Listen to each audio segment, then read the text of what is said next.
Welcome to Donmar TV News Channel. Okay, pag-usapan natin itong si Presidente Bongbong Marcos namigay ng sakong-sakong bigas sa taong bayan. Okay? Galing ito sa smuggled na confiscate ng pamahalaan.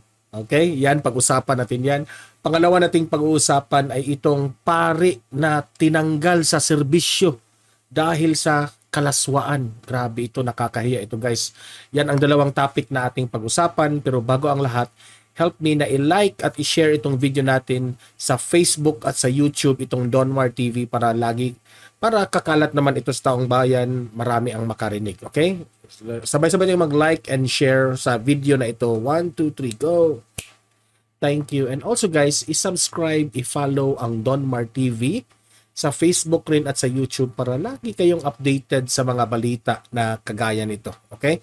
Sabay-sabay tayong mag-follow and subscribe as always. 1, 2, 3, go! Thank you. Sa hindi pa nakasubscribe ha, subscribe kayo. So, unahin na natin itong mga smuggled na bigas. Ipinamigay ni PBBM sa taong bayan. Oh, ito yung balita. Let's play the video. Nel, ilang sako ng bigas ba ang ipinamahagi ng Pangulo sa Zamboanga at ano yung kanyang naging mensahe sa ating mga kababayan doon? Ito ay nangyari sa Zamboanga ha? Yes, aga nasa 1,500 na sako ng premium quality. 1,500 na sakong bigas ang ipinamimigay, no? Na premium quality, ha? Quality pa itong mga bigas na ito. Oh, ayan, deserve ito sa mga sa mga nag-aabuso dito sa bigas ng Pilipinas, yung mga nag-hoarding, yung mga nag-smuggled, ito yung consequence. Ibigay yung mga bigas ninyo. Di na tuloy nasira yung negosyo ninyo. Deserve niyo yan dahil sa kasakiman ninyo. Price ang ipinamahagi ni Pangulong Ferdinand Marcos. Yan ang dami. Sobrang dami diyan. Ibibigay yan lahat. Sana naman makarating yan sa buong bansa. Jr. sa mga benepisyaryo ng Pantawid Pamilya Pilipino Program o 4P sa Zamboanga City. Ang ipinamahaging bigas ay bahagi ng 42,180 na smuggled na sako. Ayan yung mga residente natin dyan sa Zamboanga City na magre-receive dyan sa mga bigas. Okay? So wala nang magugutom dyan. Yan ang consequence. Baka akala ninyo lenient lang ang ating presidente, hindi yan magagalit. Kapag magagalit yan, pamimigay yung bigas ninyo. Akong bigas na kinumpiska ng Bureau of Customs mula. Ito yung, alam nyo, ito yung mga rason bakit nagugutom ang taong bayan. Sinisiraan si PBBM, maraming nag-hoarding dyan para masira yung ating Pangulo. Ayan, kapag nalaman ng gobyerno na umabuso kayo dito sa bigas, ayan, ipamimigay yan. Sa kanilang isinagawang warehouse raid sa isang barangay sa Zamboanga, ito ay tinurn over na rin sa Department of Social Welfare and Development. So warning ito sa lahat ng lugar sa Pilipinas. If meron kayong may mga business dyan na nag-smuggled, na nag-hoarding sa inyong lugar, ha? Let your government know para ipamigay yan lahat. Okay? Hindi natin alam. Meron dyan sa taong bayan, may nalalaman na nag-smuggled at nag-hoarding ng bigas, alam nyo sa gobyerno para mabigay yan sa inyo. Sa distribution pa nito sa mga benepisyaryo sa rehiyon, ipinaliwanag naman ni Pangulong Marcos ang ginagawang hakbang ng pamahalaan upang matiyak na sapat at abot kamay ang presyo ng bigas, kabilang na ang pagpapatupad ng price cap at ang desisyon ng National Food Authority Council. Ito kasi yung script na nangyari. Gusto nilang siraan itong si PBBM dahil nga isinusulong ni Presidente Bongbong Marcos na maging 20 pesos per kilo. So ayan, tinitira si PBBM. Yung mga ayaw kay PBBM nung time ng eleksyon, yung mga businessman na sumuporta sa kaliwa, ngayon, sinisiraan si PBBM yung mga negosyanteng nag-hoarding at nag-smuggle. Okay? Para at the end of the day, si PBBM yung madiin sa kahirapan ng bansa. Yan nga ang laging isinusulong ni PBBM, yung food security. So doon, dati si Presidente Duterte natin, no, former president, Oh, tungkol naman doon sa mga abusadong tao na bawal na gamot. O doon naman tinitira. Sinisiraan din si Duterte at that time. 'Di ba? Hindi tayo nagkaproblema sa agrikultura masyado. Ngayon naman si PBBM, layunin niya na walang magugutom sa Pilipinas, doon na naman tinitira si PBBM. Kita nyo ang kanilang yun bang very obvious na ganyan ang Pilipinas. Hindi na naawa sa taong bayan ba? Lagi na lang namumulitika. So ito yung paraan nila na siraan yung Pangulo natin. Laging namumulitika ang kawawa taong bayan.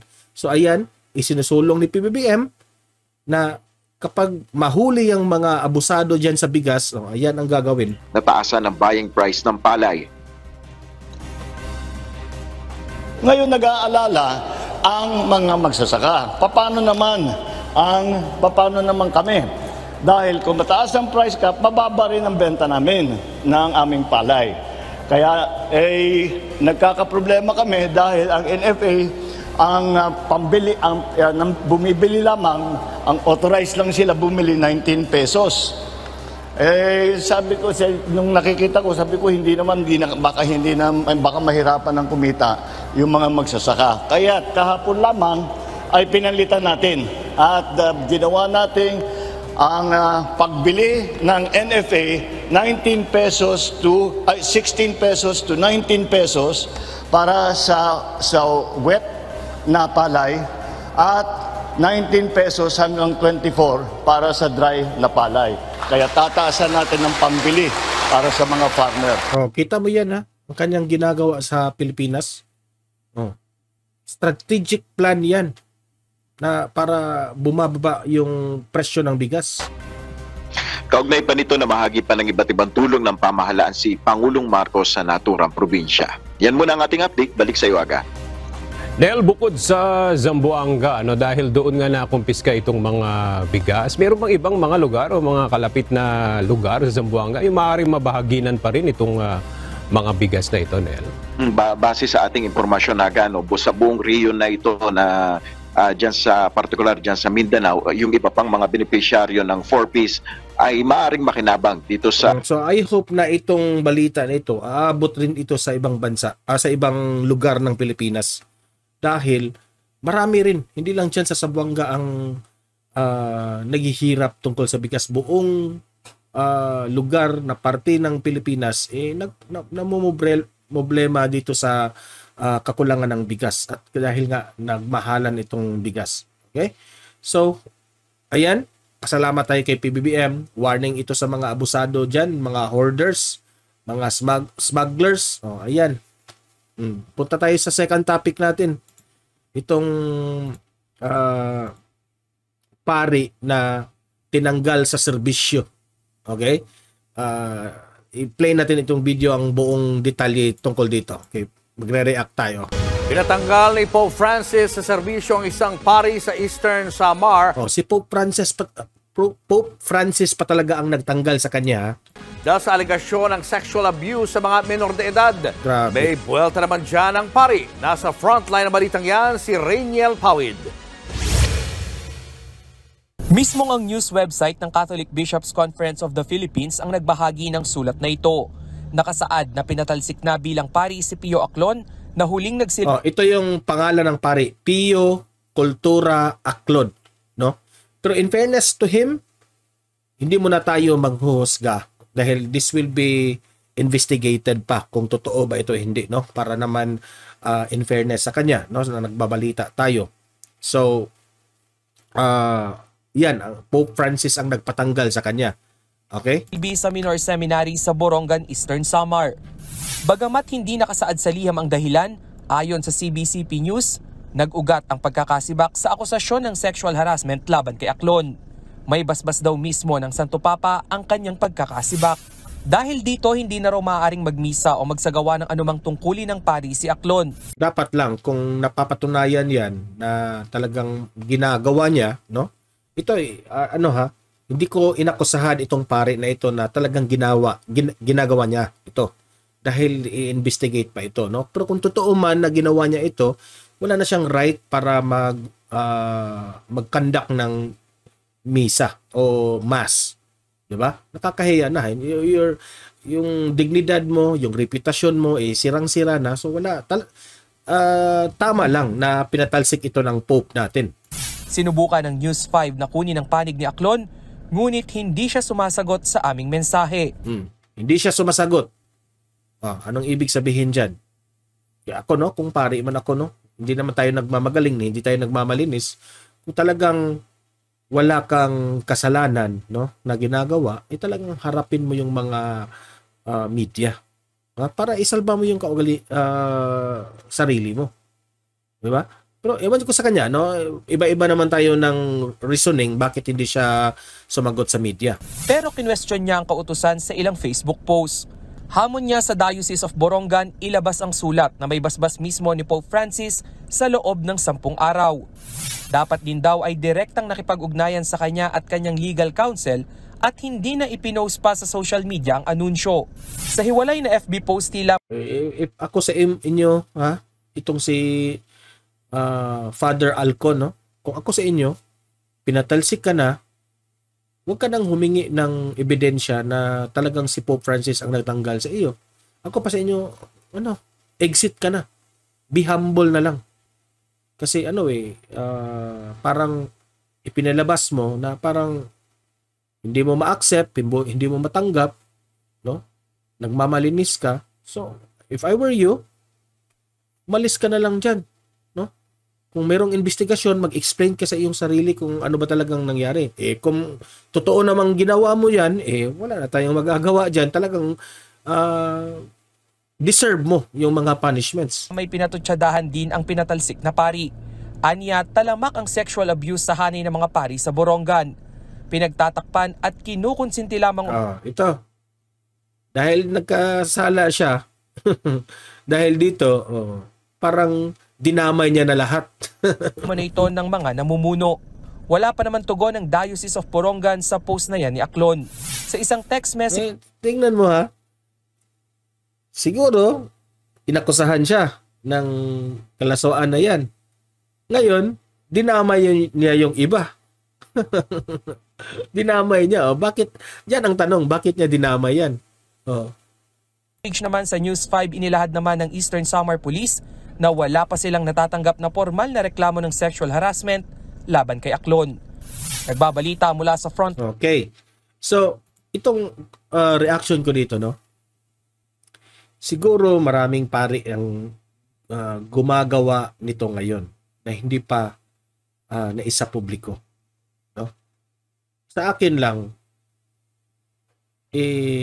yung mga pari, di ko ibig sabihin, hindi tayo nagmamalinis dito sa akin lang, pari kayo Maraming, especially Christians, maraming mga tao na umaasa sa inyong mga advices during sa mass, yung magsisimba, pero kayo pala yung number one na gumagawa ng kasalanan. Nakakahiya. No? Hindi ko ibig sabihin na ito ay proven na si Father Alcon, pero ito, general ito. No? Yung pari na gumagawa ng kalaswaan, sobrang nakakahiya yan. Meron ngang mga pari na nababalitaan ko na merong mga anak. No? Di ko alam kung totoo yan pero bakit yan kumakalat yung mga ganyang storya? Merong mga pari na yan nga mamolestya sa kapwa niya So sobrang nakakahiya ito, guys. So sa ngayon, no, lahat ng Christians ng mga Catholic schools, ewan ko, lahat ng mga simbahan na lang, i-general natin, lahat ng simbahan, kapag makarinig kayo ng balita na kagaya nito, no, masisira talaga ang moral at reputasyon ninyo. No? Yan, ang maiisip ng taong bayan, baka ito lang yung nahuli na situation. Baka marami pa pero hindi lang naibalita. Di ba? So, sobrang nakakahiya ito. So, kaya nga, hindi kayong mga simbahan, no? Hindi kayo makapag-blame sa taong bayan na sometimes hindi na magsisimba yung iba. No? Nag-ano na lang, pray na lang sa kanilang sarili sa bahay. Dahil hindi na sila maniniwala sa inyo dahil sa mga kagagawan nyo. Pero mayroon pa rin maraming mga matitino na pari dyan na hinahangaan ng taong bayan. No? In fairness naman sa iba. Pero yung mga